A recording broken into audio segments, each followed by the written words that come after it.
Welcome back to season 3 of the Profit Power Hour, presented by ProfitCoach. So glad to have you all joining us today to talk about Scalable Lead Gen, how to leverage your passion and team to produce content that magnetizes clients and prospects. And guys, we are talking about, I know Jeremy Pound's not going to agree with me on this because we debated this a little bit, but I think this is the toughest task in PM.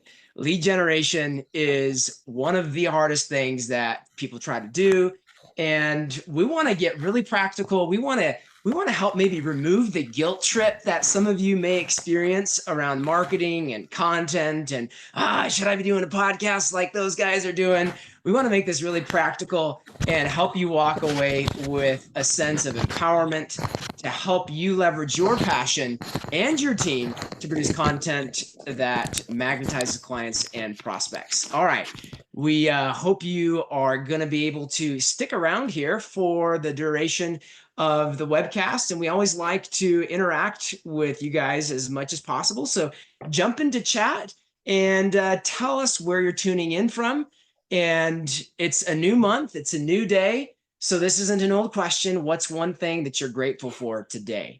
I am thankful for my kids. I've got a 3-year-old who's like not the easiest child to raise, but man, she loves me, and I'm really thankful for kids that love me, bring a lot of joy to my day, and I get to work at home around them. So where are you tuning in from? What's one thing you're grateful for? Brandon Skolton, good to see you from Denver, not too far away. We should do a lunch again sometime.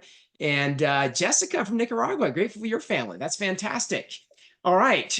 Hey, Michael, congratulations. 2 new contractors you met earlier this week. We can always use more good contractors. All right. Lots to be thankful for. And one of the things I'm thankful for is great panelists in the house today. Jordan Muela, as he's referred to me, brother from another mother, CEO of Lead Simple, longtime friend, and Joni Wolfswinkel, owner at Real Property Management Preferred. And boy, I've had the chance to talk with Joni before and just really appreciate everything that you guys do and the way you think about business. And particularly excited to have the man behind the scenes at Real Property Management Preferred, and that is Brett Moses, COO. We're going to have a great conversation because we have a team to talk about how teams can contribute to marketing, and Brett and Joni and Sean are a team, and we're going to be able to kind of unpack some of those dynamics here live. So it's going to be great. All right. Yours truly, author of the NARPM Accounting Standards. Well, that's an old slide. Chief Strategy Officer at ProfitCoach, no longer CEO, but we help property managers expand their entrepreneurial freedom by building highly profitable self-managing companies. All right, we're going to dive in. And as always, thankful for my family, but we want to make sure we get your questions answered here live as well. And so if you've got questions, we've got some great experts on today, and really light it up in chat. I'll be sure and get to your questions if you can put those in the Q&A box so we can track those a little bit better, but I'll try to keep an eye on chat as well. Okay, as always, Profit Power Hour, here to help you experience a transformation of mindset. And I think this is particularly necessary perhaps in the area of marketing. What is it that holds us back? Hopefully we can get a little bit of some of the mindset shifts that we need in the area of scalable lead generation uncovered.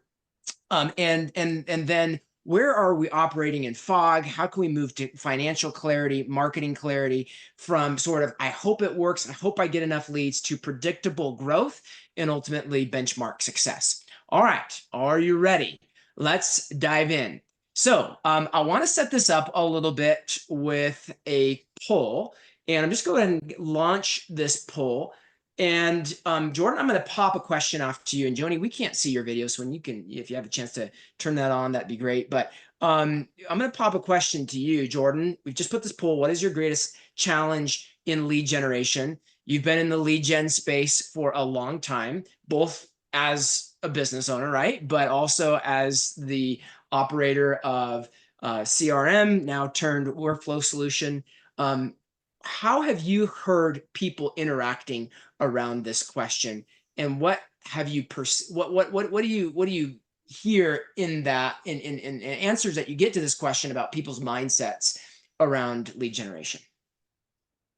Yeah, that's great. Well, the number one question, of course, is where do I get the leads? Where do the leads come from? Which is an interesting way to relating to the property, relating to the problem, I should say. And I don't know why, but it just kind of makes me think of a real estate agent doing property management. They don't really understand it.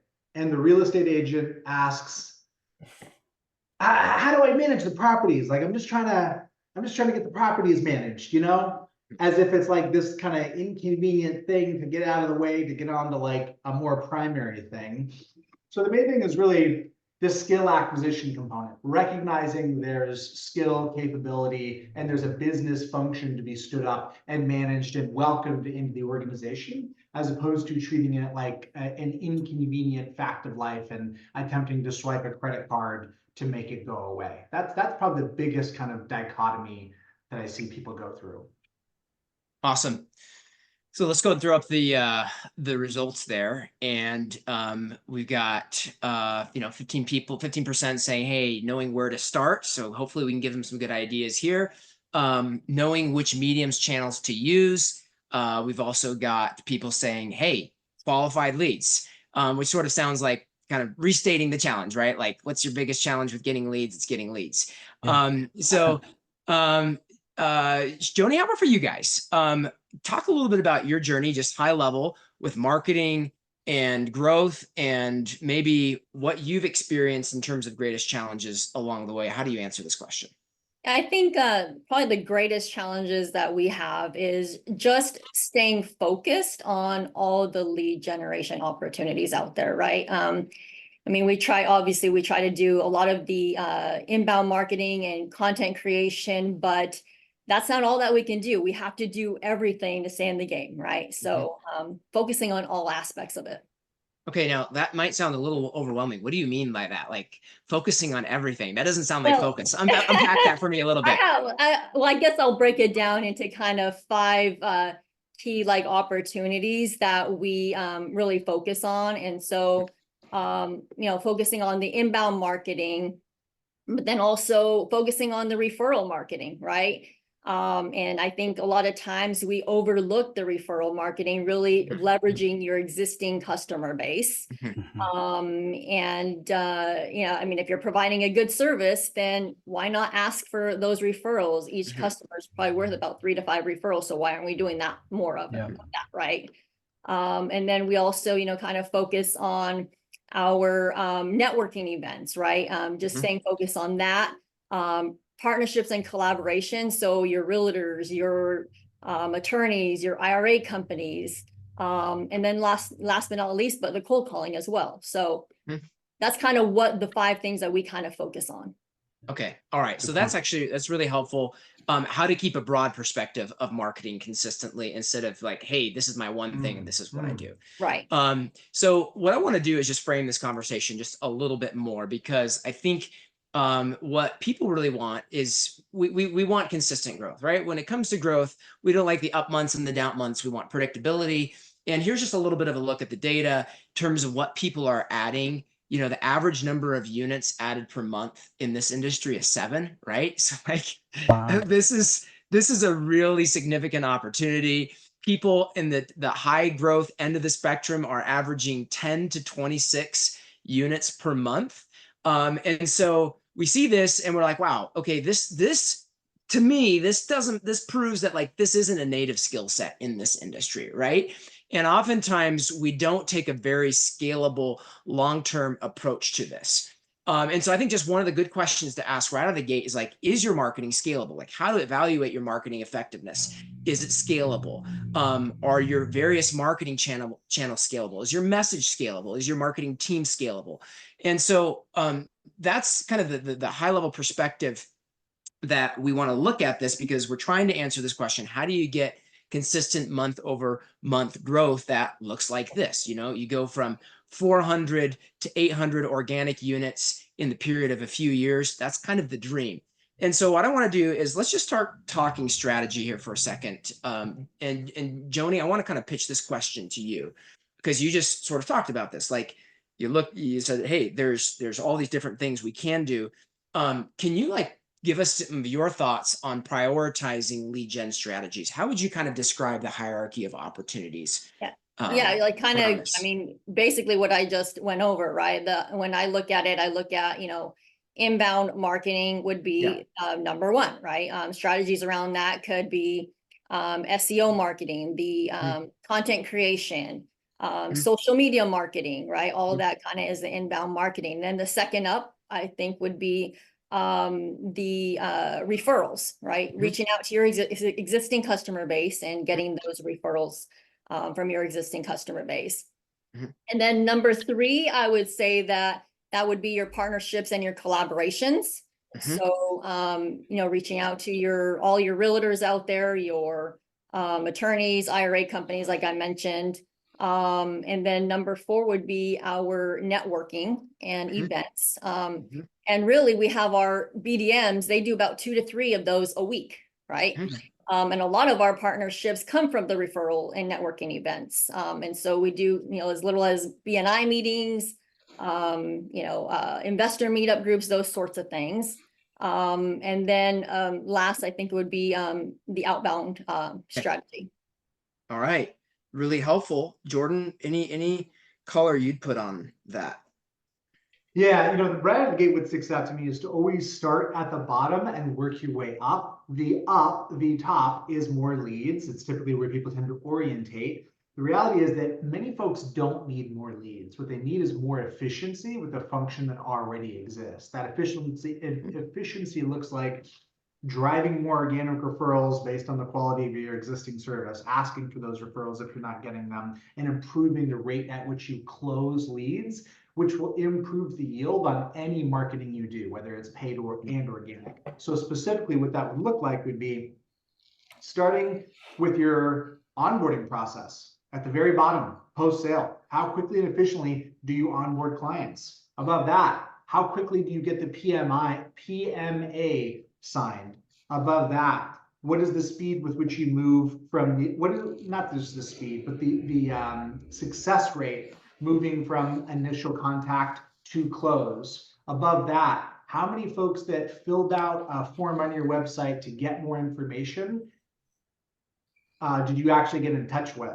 Above that, do you have any kind of educational offer on your website? And how many of those folks that downloaded that resource ended up actually contacting you? Improving the efficiency in each one of those steps, which can seem boring, minutia, repetitive, that will juice the results in any advertising you do. And I simply will not be able to overstate and communicate effectively how important this is and how much more determinative of marketing success this will be than finding a new lead gen source.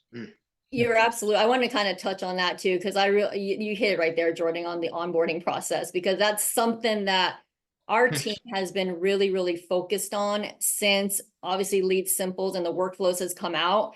And it's huge. Like we got customers that say, hey, like this has been the best onboarding process that we've ever seen because we've embedded video into our onboarding process. And and because of that, we've created raving fans. And guess what? When you create raving fans, you get additional customers with that. They'll refer their friends and family to you. Awesome. Brett, let's go to you. And I want to just real quickly contextualize what your role is, because it says CEO, but just before the call, you were running around the office trying to help Joni get her camera on. So what in the world do you do there? That's all the time. Yeah, that's all that I have a lot of hats. It's okay. So I am the COO. I also have a long-term, career as a CMO.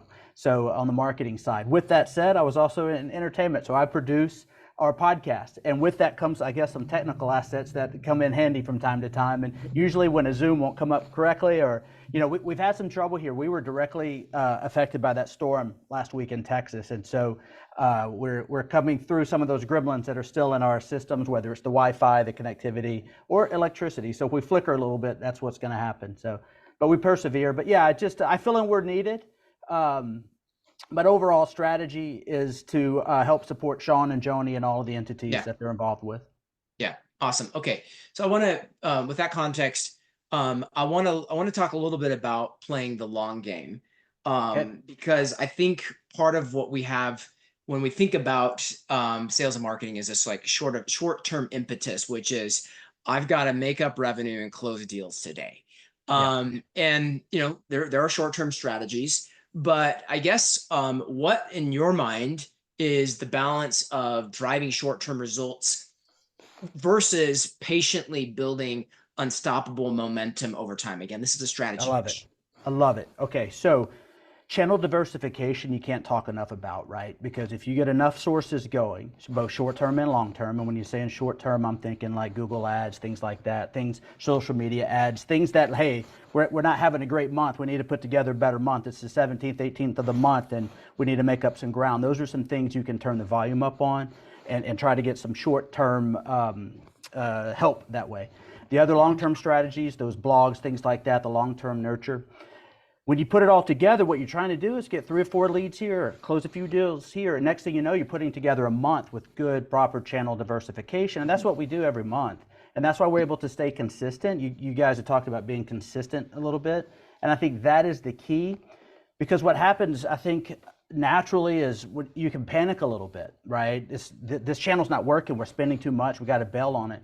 But if you do that too early and you don't ride the cycles out, then you're not really looking at the data correctly, right? You got to be able to look back over a period of time and know what sources were paying off, what was your cost per lead, cost per conversion on these things.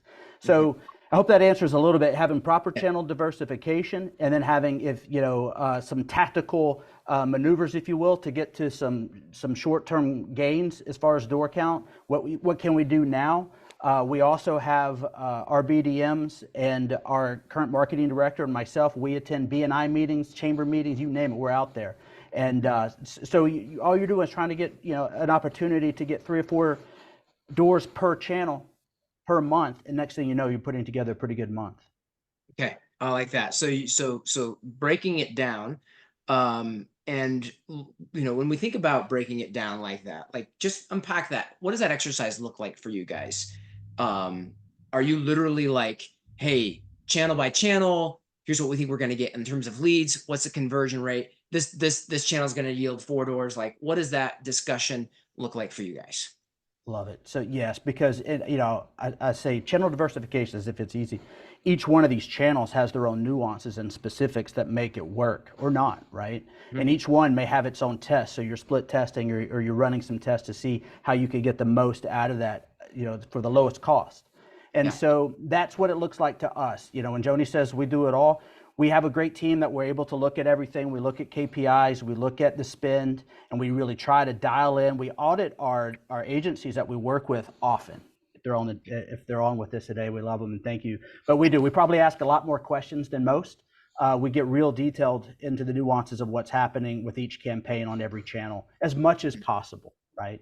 And then you have the market conditions that happen that fluctuate. Maybe it's seasonality, maybe it's market conditions. You can get the blanket, it's an election year, people are kind of holding close what they're going to be doing. But I think there's opportunity in every market condition. And if you're properly poised, you'll be able to take advantage of that if you got the right channels open. Okay. Properly poised. I'm gonna go down that for just one more second. What do you mean by that? What I mean by that is, okay, so from a BDM being the expert, right, or Joni being the expert, Joni is often asked, and Sean as well, to be a panelist on any event, whether it's local or national, maybe it's a NARPM stage, maybe it's one of our internal franchises. And that's having that expertise that you're the person that people go to, whether it's Sean or Joni, myself, our marketing director, anybody in our company. We try to get everyone to stay educated so we can take advantage of those opportunities when people are asking us, what do you think? Is it a good time to rent a home? Well, absolutely. Let us tell you why. So it's being knowledgeable of the market conditions and what it means. And what I mean taking advantage of it is, you know, you're looking for your perfect client, right? We're looking for our ideal client. And then what's happening a lot right now in Houston and our market out in Albuquerque as well is we're getting some what we would call accidental landlords. We want to take advantage of that and help them help them rent their homes if that's their decision. And so just being able to understand who the target audience is, if you will, it can change a little bit from market condition to market condition. Okay, that's a great segue. And the word that stuck out for me there was poised. Yep. Jordan, I feel like you've spent a large part of your career getting poised from an authority and education perspective. And so, you know, like you've built the brand, you've gotten poised, and you're taking advantage of some of that long-term planning that you did around authority and education. Like, unpack that for me. What was your thinking behind that? Was it intentional? How is that impacting you today in terms of your marketing efforts? You know, for whatever reason, a lot of that was driven by the fact that I was coming into an industry that I didn't have prior experience with. Yeah. And so at the outset, that poise was about educating myself and establishing credibility. So the very first thing I did when I came in the industry was a research project. Next business, I mean, literally every business I've started, it pretty much gets kicked off with a research project, which helps me really clearly understand the issue, my clients' problems better than they do, and provide a meaningful value-added demonstration of competence. So my constitution was just kind of wired that way, but the net effect of that is a lot of benefit that has been very durable in my career. Now, what's enabled me to do that is that I've had curiosity, personal curiosity that was meaningful to me, that I was prosecuting. Danny, you gave me the gift of one of the biggest gifts of my career by being up for prosecuting what we prosecuted in the original benchmarking study. So much of that was just driven by like, wow, if we could know this, this would be intensely useful. Yeah. You know, I bet other people would value this, but I got a lot out of that.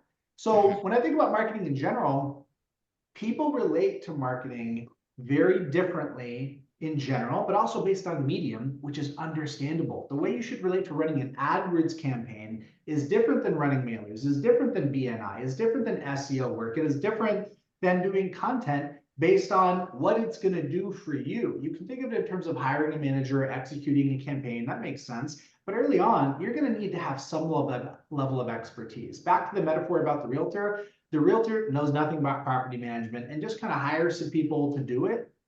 How's that going to go? Doesn't seem like that would go well. You know nothing about marketing, about the channels. It's not interesting to you, and you just hire somebody to do it. Doesn't seem like it's going to go well. You have to have some level of investment of interest and appreciation of the skill and the work, and that is only sustainable if you feel some level of connection to it. There's no right or wrong. You may get off on the analytical side of AdWords. Content, for me personally, it spoke to me. So whether it's the skills that you're attracted to, or whether it's the line of inquiry that you want to prosecute through the work, you've got to feel some personal connection with it. That's what I would posit. Joni, thoughts on that?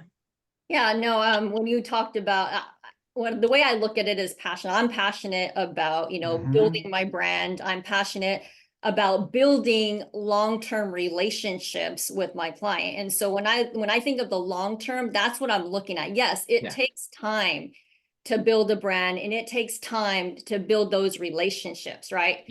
But once those are created, then you've created customer loyalty for life, right? Really, kind of like the Joy Coleman, never lose a customer again, right? When Jordan, you had him as a guest on, one of your events. I mean, that book is still one of my favorites. But it's true. You never lose a customer again once you create that customer loyalty. And then again, I think Brett, you mentioned it being that local authority. So when somebody thinks property management in Houston, guess who they're thinking of? Sean and Joni, because we've created that over time. Right. And then honestly, when we talk about finding talent and hiring talent for your organization, I can tell you right now, all of my leaders in my organization have seen me build my brand and Sean build a brand. And they say, you know what? I want to work with them because they are doing something. They are going somewhere. Yeah. That's Okay. the So this word authority keeps popping up here, and I do want to talk specifically about content. And one of the reasons I want to do that is because for those who are attending NARPM's broker owner conference last month, Pablo Gonzalez gave a really good keynote about content and community. But one step up from that is like authority and passion and expertise. Yeah. So let's talk a little bit about that. And I just gonna ask you, just like, guys, how essential do you think that positioning of authority and expertise is to the way that you guys approach marketing in general, just like high level? May I? All at the same time, please. Yeah, right. It's crucial because it all anchors to that point, right? Yeah. So usually, I'm going to plug Lead Simple here, unsolicited. So using the drip campaigns, for example, gives us a way to get the content to them, okay? And so that allows them to recognize all the videos that Joni may do just about market conditions or speaking to our clients directly about the storm or things like that as an example. Or the content that we create when she's speaking as a keynote speaker somewhere or a panelist. And it allows us a mechanism, a tool to get that content to them other than social, right? And so did you see this? And so you're constantly dripping the content so that it is showing the authority. And that's a way that but it's authority that you actually possess. Correct. Right? I think Well, that's the thing that I'm hearing in this conversation is I think sometimes when people hear about content, they're like, oh, I got to do content to position myself as an authority. Look, I don't do these webcasts to position myself as an authority around financials. Well I do said. these webcasts to share content with the audience because, well, we do have expertise around this that's actually useful to people. Man, you can tell the difference when it's not earned. Yeah. A good point, Jordan. When it can tell as far as, you know, just the advice or the commentary, you can tell. And we can tell on social when we're scrolling who really has it or not. And so that's just an example of an opportunity that we use to be able to get it to the masses or to our drip campaigns. And what it does for our long-term nurture specifically in our Lead Simple flows is that it brings those back and becomes another primary channel for us. Maybe we lost that potential lead to price. You know, maybe they went with some flat rate guys down the street or something like that. It's 6, 7, 8 months later. Now they've been getting all these emails and keeping up to date on Joni and hearing all these things that we're doing, and now they want to join the club. So that long-term nurture, I talk about it a lot. That particular channel for us is great. We get a lot of clients back. We've got some good questions coming in about like conversion rates and, you know, how do you measure the success of a long-term strategy? We're going to get to that stuff. But I do want to just talk a little bit about authority and passion. And can you guys help break that down a little bit? Like how, for the people, you know, the 100 plus property managers that are on the call today, maybe they need some help. Like I relate to this. Like what is it that I am passionate about? What is it that I could be authoritative about? You know, is it, hey, I'm the expert on property management in XYZ zip code? Or, you know, what else is it? And, you know, is it I'm an expert on a subject matter, or is it I'm an expert on a skill related to marketing? Can you guys just help us? How do we get connected to that thing around which we can be passionate, which will be the organic source of content and production? We got to get that. We got to get that organic source though. Help us with that. And Jordan actually just nailed it right there. Bingo. Adding value, right? You have to be passionate about adding value to people. Like if it's in whatever it is, property management, whatever it is, you need to have that passion come out in you in adding value and helping individuals, right? Yep. Well, that's okay. So that's a great question that just came in regarding authority. Most of our clients are accidental landlords who most likely won't become active investors. All right. So a lot of the podcasts that we hear about are investor podcasts. So this person is saying doesn't apply to me. How do you develop authority with that specific demographic?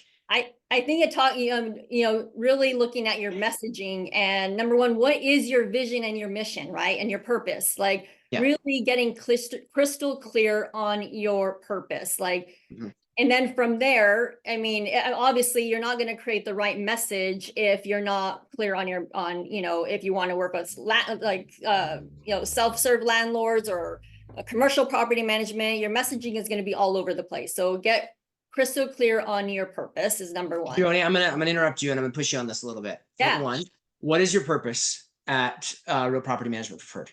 Our purpose is to help investors build wealth through rental real estate. That's what we're about. We focus on the investor. That is our ideal client. Now, is that like just convenient because you did market research and you figured that investors are a good group of people to serve and you figured this was a good value proposition for them? Or like, does this actually get you out of bed in the morning? It's my passion. It's my passion. So my background is actually, we have a turnkey operation where we build new construction properties and then we sell them to investors and then we professionally manage for them. Yeah. So getting in this property management, the investor side of thing was our passion. Okay. And so then we are adding value to our passion. That is our messaging. I'll say that again. You're adding value to your passion. That is your messaging. Unpack that. Well, we're adding value to our, clients, right? As investors, that's what we do. That's what we're known for. That's our mission. That's our messaging. Yeah. Brett, you were going to say?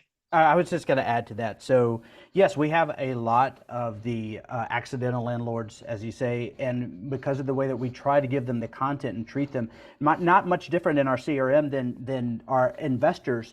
Often those accidental landlords start asking questions about investment and other opportunities and rent. Many of them become rental property investors. That is an avenue that they've entered this investment opportunity with.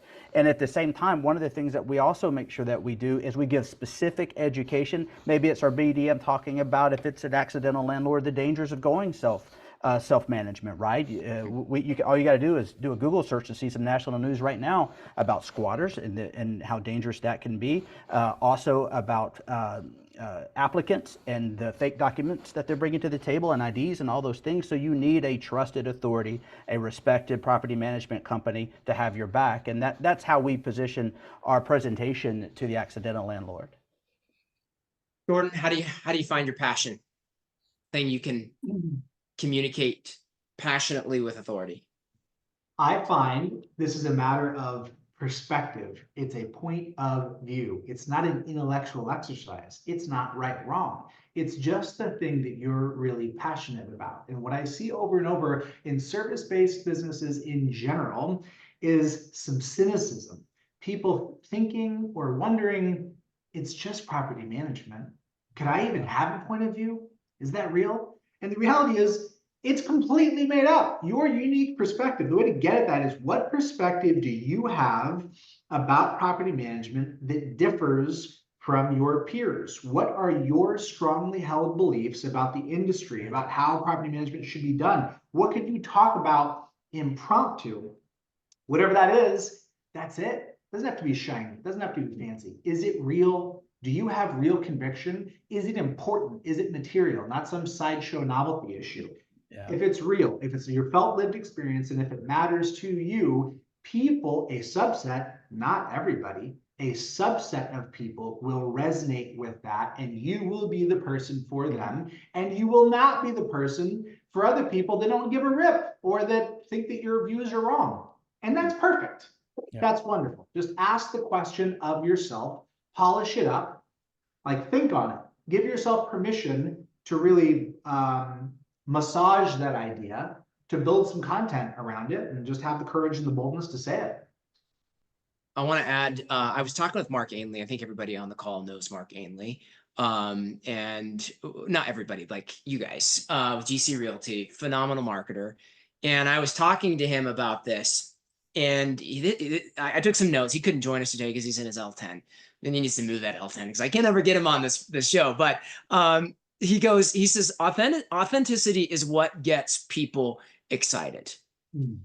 When you have a passion that gets people excited. He says, here's how our podcast. So they do, look, GC Realty is one of the largest sellers of leads in the Chicago market. All right. They're a property management company. They got so many leads, they're selling them to their competitors. I'm like, Mark, how does this happen? He goes, look, I just like talking about investing. And I would just talk to people. And I realized that I can only do so many one-on-one conversations around investing. And so I started the podcast because it was a way that I could share the message and I could have more conversations and find way. It was a way that I could add value to more people's lives. So I just thought that that was like a great example of how this can grow organically. All right, so I want to talk a little bit about content here a little bit, and content is a good example of playing the long game. Um, you know, this is sort of in terms of your hierarchy, you mentioned inbound and as a subset of that, SEO and content. You guys are both heavy into content. Who is content a good fit for? Should everybody be doing content at some level? What are the different forms of content? We've talked about the genesis of that content, which is a passion. But just like unpack your beliefs around the importance of content, whether that's a podcast or blogging or video clips or whatever it might be, a webinar, in marketing. Brett, I'm going to go back to you. Yeah, awesome. Okay, so at the end of the day, with your content, we're building trust, right?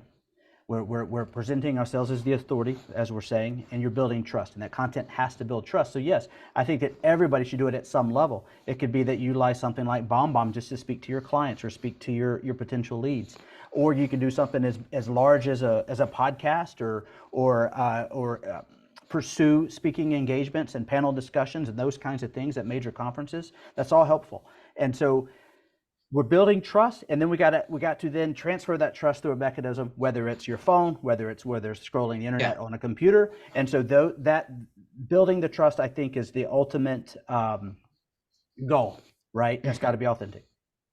Content is merely the expression of your passion. Absolutely. Yeah. If you take nothing else away from this, that's one, because we can see it otherwise. And so we do that specifically. We do all the above. We get that to our drips, we get that to our social, and we take advantage of every opportunity that we can with content, whether it's producing it ourselves, taking advantage of market conditions or a major storyline, something like that. So how do you decide what the right medium is for you? Because I'm afraid, Brett, if I ask you that question, you're going to say all of them. All of them. But you're an overachieving marketer. Yeah. So for those of us that need to niche down and focus a little bit, Jordan, what's the right medium for me? Well, I could answer that a couple of different ways. I heard somebody say back in the day that the medium is the message, which is to say that the medium it should influence the nature of the content. There can be content mismatches. For example, on occasion, you'll see content posted on a reel that doesn't really feel like it belongs in a social reel. It wasn't natively recorded for that. It was repurposed.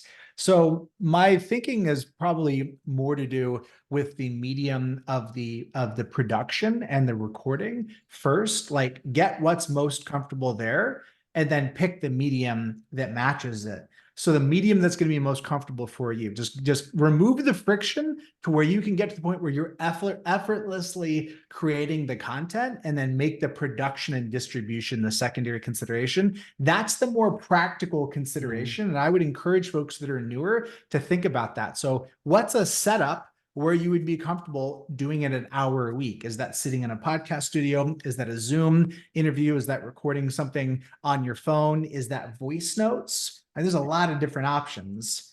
That would be my encouragement of how to think about it. Voice notes, like just that sounds like honestly a little crazy.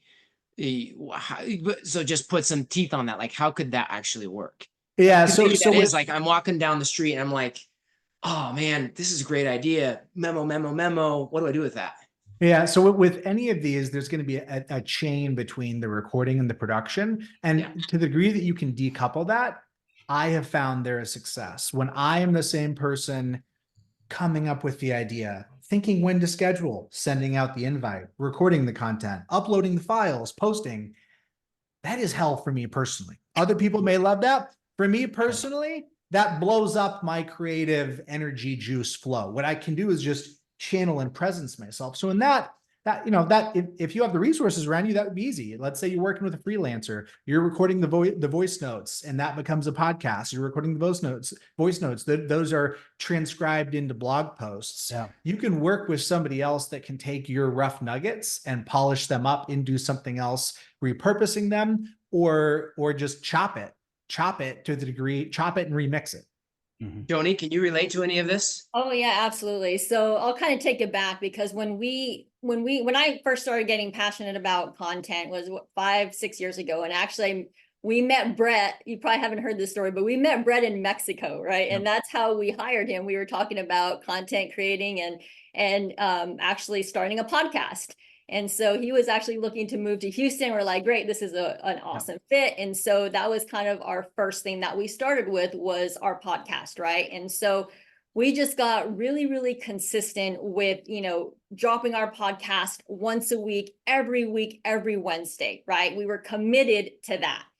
And I think out of 4 years, we only missed one episode, and it was because Sean and I were arguing about something, and our producer was like, Brett was like, stop, we're not doing it today, which I think it could have probably been the best podcast ever, right? Being vulnerable. But, just really just staying consistent with that. And like Jordan mentioned, taking those, we would have our VA take waterfall videos from that podcast, just clips of, maybe certain things that Sean and I would say, and then he would cut them up and then we would just repurpose those, right? And so that's how we started with our content. And it was simple because we only had to record one episode and we got a bunch of little videos out of it that our VA could repurpose. Brett, so you're this guy that Jordan's talking about. Let's talk about the role of producers. From your perspective, what are the who's that are needed to make scalable lead gen, maybe specifically in the area of content, a success? Okay, a couple of things. So I like to have high production value, low cost as possible, right? So if we're shooting the podcast, I want it to look good, and I want to shoot it just in case that HGTV contract comes along for Sean and Joni, that we could have this. So I shoot it at what's called network quality, right? So I even put in commercial breaks when I'm finally downloading the final episode, all these things, but you don't have to do that. That's the way that we do it. Because I think one of the things you realize now, there's so many different apps that we can do from our phone, and I love what Jordan's talking about. You take a voice note, you can drop that into a chat GPT, make a transcript pretty quick. All of a sudden, then you can go to another app and get a great sounding voice to say it, right? And then you put that over some great pictures you can get from another app, and all of a sudden you're creating content that's meaningful, that's needed, that has, again, a poignant type of relevant need for property investors. So, but you can produce these things yourself. And so I don't think it has to have the overall, the big production value that some content, when you're making a podcast that you want to have. But then there's because that look and that sort of organic raw feel is important too. And so knowing that medium, I think that's a great takeaway from Jordan, knowing the medium, what you're trying to accomplish. Maybe you're making a comment on a Fed announcement or something like that. That can be raw on your phone right here, and then drop it. So you don't have to spend too much time on making it polished and perfect. Those days are long gone. Yeah. So from Celia here, we have a relatively small team where everyone is in multiple seats. Our time as a company is limited until we are in a position to hire, I assume she means a marketer. Instead of waiting for this milestone, what are some ideas for small steps we can be taking to implement some of these wonderful yet intimidating ideas? So talk about fractional who's here for a little bit, Brett. Okay, your BDM could be making, I have no affiliation with BombBomb, we just use it. Your BDM could be making a BombBomb video that could be that can be a drip campaign, right? They could be making a video that's going to go out on a email campaign. They can make a video that's going to go on social. Again, talking about market conditions, talking about what they bring to the table. So that could be a small level that takes a few minutes. You got to get organized and know what you're trying to say and have some talking points, again, that are relevant. And then you deliver that, and that doesn't take that long. I think it's about consistency. It's just like working out. Once you get started, you start needing, you start wanting it, and you start doing it. It becomes part of your day. It's finding the best possible part of your day where you can create content and implement and stay consistent. That's good. Jordan, how about for you? What are some of the who's that you've brought into your podcast production to make it doable for you? Yeah, I've stepped that up progressively over time, and I think my thoughts are, here's the main thing I think about. Do you want to make a one-time investment, or do you want to commit to something ongoing? If you're at that lower level and you just want like a bump, if you just want to bump, create some assets, create some collateral, create some structure, create some process, get a CRM, load it up with templates, make sure the content is good. All of those are one-time assets. Improve the quality of your website, Create a downloadable PDF that has useful, value-added, unbiased information for your customers. All of those are one-time investments. I would start there. Once you've done that, you're ready to step up for an ongoing cadence of commitment, then really go all in, commit, create a schedule to yourself, tell your staff what you're going to do it, put it on your scorecard and just start pounding. It's particularly with content. There's no big unlock. It's accretive. It's over time. So I would just say, do you want one time or ongoing? It's not right or wrong, but pick accordingly, pick wisely, and realize that if you're trying to repurpose a staff member to help you with this, and they already have a different 9 to 5, you're going to need to lead. You have to have the vision. You can get some help in a kind of mechanical sense, but you have to lead from the front on that. Jordan, I got an email from you last week that said you're taking a pause on the podcast. I thought that was very authentic of you to just be out there. And we're talking about content that you can be consistent about. I'm going to come back to you, and I want to give you about 60 seconds to think about a really good answer to that question. But before we get Jordan's answer to that question, I just want to say, guys, we are here for you. Do you have a plan for scalable lead generation in your business? If you don't, I'd like to just give you the opportunity. I'm going to throw up this. We have a tool here that we use with our clients. It's the ProfitCoach Growth Forecaster. We plug in how many units do you have currently? How many are you predicted to lose based off of your churn rate? What's your aspiration around adding doors? And this really goes to what Brett's talking about. All right, you want to add 5, 6, 10, 15 doors this month. What's your current lead flow? What is your conversion rate on that lead flow? How many doors is that going to generate? What new leads do you need from which sources, inbound, outbound? What do you think are the anticipated conversion rates on those? That's the kind of thinking and planning that can be really useful to take this conversation and move it into a diversified channel strategy like Brett was talking about at the beginning of this conversation. So if that sounds interesting to you, love to schedule that call with you, Scalable Lead Gen planning session, help you discover where you stack up to NARP growth benchmarks currently, help you create a high integrity 12-month growth forecast, and then get you some help both in terms of maximizing growth, but also profits at the same time. So that would be useful. Send us your P&L. We'll have the session with you, no strings attached, and just say, yeah, I'm down for that on this poll while we listen to Jordan's amazing answer to the last question I just posted. All right, Jordan, take it away. It's really quick. It's really simple. I got bored after 100 episodes. I got bored, stopped doing the podcast, took off, I don't know, a year, did another 100 episodes on the dot to the money, 200 in. I got bored. I stopped doing it. So the juice has to be in it for me. The same format, 100 episodes, that's about enough for it to be pretty familiar, can almost predict the answers. So I need to switch up the format, the medium, and there's a million different ways to do it. And that's kind of what I'm formulating right now. But the same thing happened to me. Stamina. Is it accretive for me to keep making more episodes even when I'm bored? Yeah, probably. That's probably like lucrative. Am I going to keep doing that? No, I'm not. I'm going to take a hiatus, get refreshed, and then come back swinging when I find a medium that speaks to me more. Awesome.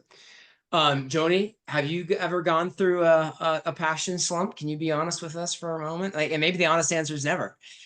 Yeah, no, absolutely. We're probably to that point where same thing, we're trying to think of new content and new guests on the show. We're trying to hype it up a little bit. I know Brett always has his ideas. He's all right, let's do something new this time, right? Every 100 episodes, let's make it fresh. So yeah, over time you kind of go in a slump, but Brett for sure and his team really helps me to, keep motivated and keep doing it and keep consistent with it. I would just say, like, for us, like, one of the things is creating new value and finding new solutions to provide to people, right? So when we're planning the 2024 season of Profit Power Hour, it was a little bit like, hey, how do we keep this fresh? And what's happened this year is that as we have moved into our new foray of operational metrics and operational standards, that really has become the impetus for a fresh angle on an old story. And so totally resonate with that. And it might be just asking yourself, what is the new value add that I want to bring to my clients that I want to start talking about. Point. 100%. Brett, question here. Do you have just some real quick examples of companies, managers who you think post authentic and effective content? That's one of the questions that came in the chat. Oh gosh. Even if he wasn't on here, I would say Jordan, Lead Simple. Yeah. Even if he wasn't here, I promise. Who else is out there? Gosh. All of you can chime in. Jeremy Please. Pound. Jeremy Pound. Jeremy Pound. Yeah, those guys are constantly putting it out there. And it's relevant, it's needed. These are some things you can sink your teeth into, and so it's clickable, right? I'm having a blank right now, but I'm trying to think of some other ones that I follow. A lot of books that pop up on my social media, and it makes me click, and that maybe it's a passage that's being read that speaks to me at the moment. Yeah, great comments there, Jordan, from you.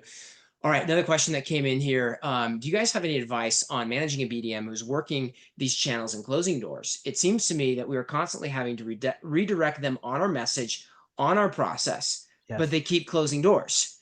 How do you manage such talent who's performing well, but is a bit unbridled? I'm doing this right now. Can I take this one for a second? Yeah. When you have talented salespeople, right? Worked with them my whole career. Sometimes they fall back out of the process into talent alone, and talent alone will get you so far. And then talk about a slump. The slumps kick in. Next thing you know, they can't close the door. Yeah. And so one of the challenges of a sales manager or sales director is to keep that high performing talent on the process, on the presentation, on the USP, all of it, making sure that it's being delivered each and every time. So lots of role playing. Our team doesn't love it, but we do a lot of it. Lots of role playing to keep it consistent and fresh. And we listen to almost every single call and do coaching on it. Wow. Okay, great. I want to talk for just a moment about building community, because what you guys have done, big picture, is build a community around your content. And I see that for both of you. For you guys, Joni and Brett, it's probably a lot your investors. But I know that you guys have gone pretty broad with your reach. Talk a little bit about why community matters and how you think about that, Joni. I can break it down to maybe 2 words. I would say long-term sustainability, right? Because a loyal and engaged community can provide a steady stream of traffic, right? And the support, the ongoing support. So during those challenging times, which we are in challenging times, right? I mean, the unlimited support that we get from our customers that are engaged. You know, when I think about this, what you just said, like the community that's developed around the idea of financial performance and ProfitCoach gives so much back to me, right? And there's so much inspiration that comes when I'm like, here's a concept we talked about that we believed in, and wow, this person put it into practice. There is such a support, and it creates this sense of belonging, and I want to keep adding value to this community. But there is a significant reciprocity that happens when you're part of that community. And I think maybe that's sort of, we think about community as sort of like they're just the receivers, but if you have a legitimate community that you're contributing to and part of, it feeds back into you in a way that keeps you excited and going. Yep. Jordan, how about for you? How do you think about community? Why is what you've invested a lot in relationships? You've got how many people that you keep in touch with on WhatsApp? So, you know, and then you're building that, I think, through your content as well. Talk a little bit about your thinking on this and why is it? Well, you know, one perspective for me about the podcasting is that I've always said that the podcast should be of use if nobody listens, and people listening is cream. Meaning, what I got out of it through inquiry, through interesting conversation, through meeting somebody that I wanted to have a good, worthwhile conversation with, that's enough. And then the fact that people are downloading and listening is something on top. So I think about the community as being driven around not people that are useful or convenient, but people I actually want to be talking to because they're doing interesting things. So you have to curate. And one of the challenges in this business with property management is, do you like your clients? And if we're being honest, you know, there's some of them you don't. You know, there's some of them you're thinking about. Hopefully it's not me, Jordan.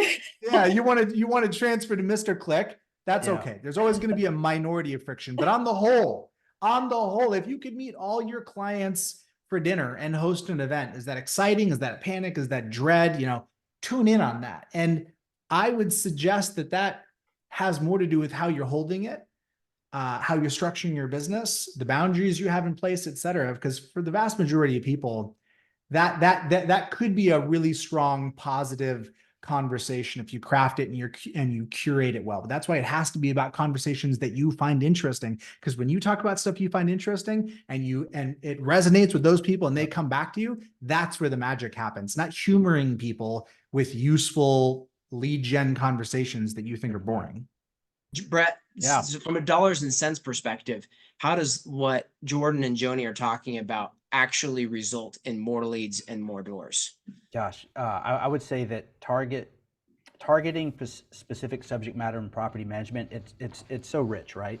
And so how does you're going to hit someone at the right time, when they're scrolling through this and they're hearing something that's relevant to their life and what they're going through right now. And so that's how it can make dollars. You're paying whatever you're paying for that click or for that social media ad, and you're presenting an answer in front of them. You're giving a good solution. And so that is exactly how it turns from dollars to cents, because then that person gets dropped into our CRM, and then we start the process, right, of turning that into a client. So that's how it makes dollars, to answer your question.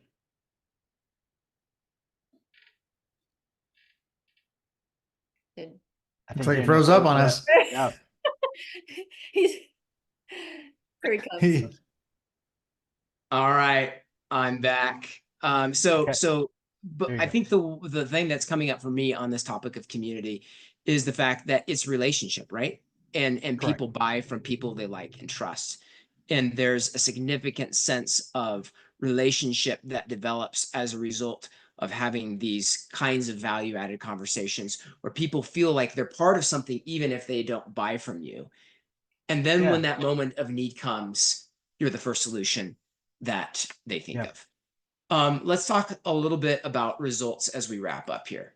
One of the questions that came up here was, how do you measure results over time? And like specifically on some of these long-term campaigns, Brett, from a tactical perspective, how do you measure the effectiveness of the results of each of your individual channels?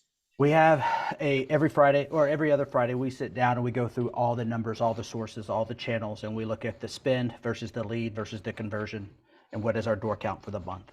And so with that, we look at every single dollar spent. We've stayed consistent. I've been here almost 5 years. We've stayed consistent with our spend so that when we do digest all of these numbers, that it makes some sense to us. And then it gives us a tactical advantage, I think, of knowing what we should put a little more money into now, what campaigns are absolutely not working. And just like you're surprised often by certain channels that pop up. And so you do have to have some strong KPIs. We've built it over time. And again, it has every single channel, every single dollar spent, and we look at it in detail and ask each other a lot of questions. Yeah. Jordan, how do you think about tracking overall effectiveness of your efforts? Like for a podcast, for example, like, are you tracking like, hey, they said that they heard about this through the podcast? Yeah. Well, yeah, I am, right? As the owner of a CRM company, that's the last thing I'm going to say is, no, I don't really worry about that. Yes, we definitely track that, and it does definitely generate meaningful results. But with any medium, there's a build over time, and you're looking at upstream activity, right? The disconnect is you're doing something, and there's no upstream connection. Nobody is ever watching it. Nobody's ever downloading anything. That's a flag. But there will be a lag between the upstream, like with the podcast, with downloads and CRM conversions. Correct. The other thing to bear in mind is that when you're working with paid mediums in particular, the timeline and the results are very, very important. 2 cautions. Number one, make sure that you're driving the conversation about the timeline of results. For example, when you engage an SEO firm, when you get told that it's going to be 6 to 12 months before you see any results, ouch. That's a concern. I'd really press on that. What exactly is going to happen in that 12 months? In my world, 12 months is perfectly long enough for nothing to happen and then for them to leave. And that was probably a pretty successful engagement for them. So be thinking about the time frame and be cautious, be wary of proxy substitutes that never show up in downstream conversions. If you're 6 months into a campaign and you're being sent PDFs and reports with lots of charts and graphs and there's no conversions falling out the other end, that's something to tune in and pay attention to. So the tethering here is you got to track bottom line results. That's what matters. And also be looking up at the upstream activities, particularly when it's organic. That's going to be less of a factor with paid, but with organic, there's legitimately going to be a longer term build. Joni, what are your thoughts on? Yeah, no, I mean, I agree with all that Brett and Jordan, had said there. I think the one we've struggled, we've had a challenge with this, we didn't track it early on, which we would just, slap money and then hope it sticks kind of thing. And so we've kind of got better over time. And I think it really also starts with your BDMs, like sourcing, the leads correctly, those sorts of things, which we had a challenge with that also. So we kind of removed them from that game because they are terrible at paperwork and sourcing. So they should be out there in the field closing doors. And so we've just put a VA as a buffer to really make sure that everything is sourced correctly. So that way we are also tracking everything correctly. Good point. All right. Well, let's end with the Monday morning question, which is, all right, a lot of great ideas. What's the advice that you would have in terms of a next step? How do you begin to take some of what we talked about in terms of content, passion, authority, community building into a practical next step? What's your thought in terms of where to start? I love it. Just get started. Just start. How do you eat the elephant one bite at a time? Just get started, and then, like Jordan was talking about, those creative juices will start flowing, and then that's going to spawn another idea. It's going to spawn another idea. Just get started and watch where it goes. Joni, you've been at this for a while. How about for you? I would say, what do you know? What do you wish you knew looking back? Gosh, it's not going to happen overnight, right? I think a lot of times we implement something, and then if it's not working, we quit, right?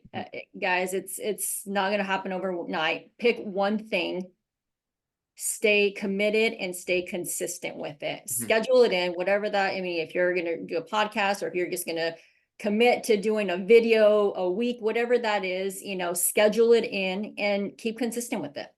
It will work. It will pay off in the long run. Jordan, how long was it before you were glad you did the podcast? From a results perspective? Probably 30 or 40 episodes in. Yeah. Okay. Final thoughts for getting started.